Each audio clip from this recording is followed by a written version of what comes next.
Well, for a film titled The Exorcist Believer, I don't believe in anything. Woof. Alright, let's get into it.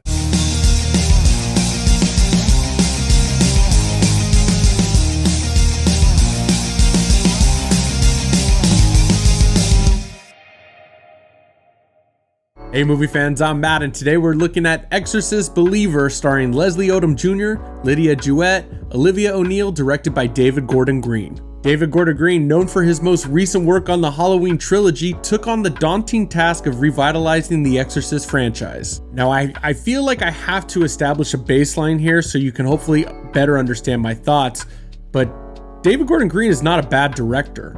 In fact, he's got some great films under his resume that include Pineapple Express, Stronger, and the 2018 Halloween film.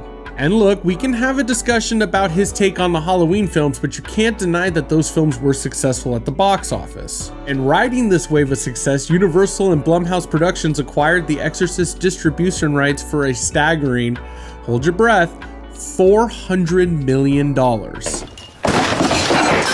Now, the Exorcist franchise itself has a turbulent history, to say the least. The 1973 original remains a timeless classic, unmatched in its impact on the horror genre. 1977 brought us The Exorcist 2: The Heretic, and that's all I'm gonna say about that.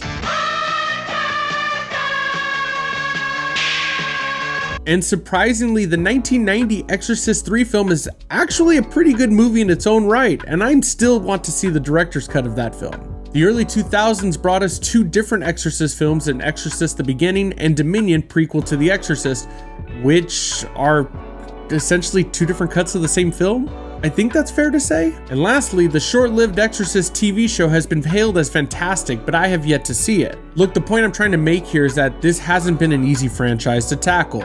And taking on such an iconic franchise is no easy feat, and I think it's fair to wonder if the shadow of the original film just looms too large over subsequent attempts. Alright, on to the movie itself. Frankly, finding positives in this movie is a real challenge. I think the standout element is the casting of the possessed girls who, despite limited screen time, make the most of their moments. However, the overall film feels uninspired. Overall, it's pointless. And yes, I know you can make the argument that all movies are pointless really. And the only connection to the original is forced, and it's predictably outlandish. And if you're the type of person who gets up in arms over about shitting on legacy characters, then you are going to love this film. When it comes to the scares of the film, it falls completely flat. It's not scary at all.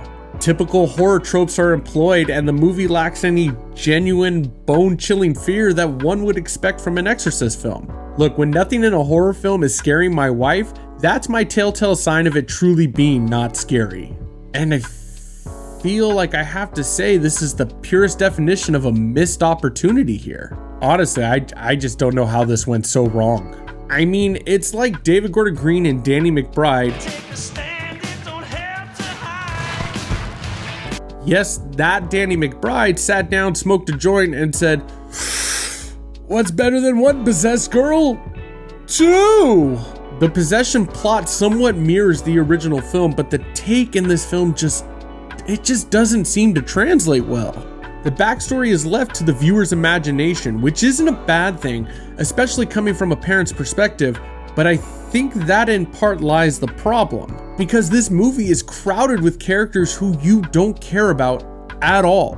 And I don't know who to give credit to because it's an absolutely perfect take, so if you know, please give them credit.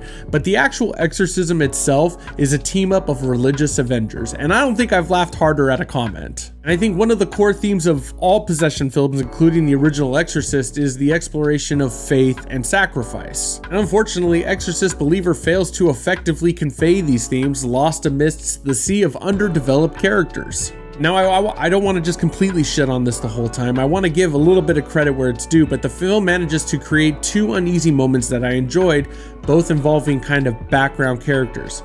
It's not really scary, it was just moments I went, oh, that's cool. And additionally, it delivers a truly messed up scene towards the end of the film, and I really have to applaud the filmmakers for committing to pushing boundaries, because it's kind of fucked up. So would I recommend this film? Absolutely not. do not watch this movie ever, run away from its existence, and don't even talk about it. And I think it's fair to say that Exorcist Believer is a strong contender for worst film of the year. It's that bad.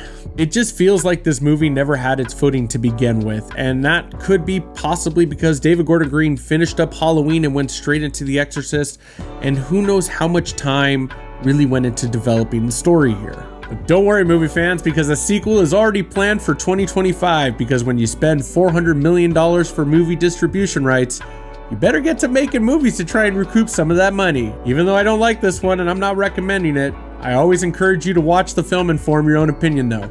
Let me know your thoughts about it down in the comments below and have your voices heard. Also, if you enjoyed this review, please like this video and subscribe to my channel to get a new movie review from me every week. Now, I'm still playing catch up from all the films I've missed over the past 2 months, so I don't know which film I'm gonna see next week yet.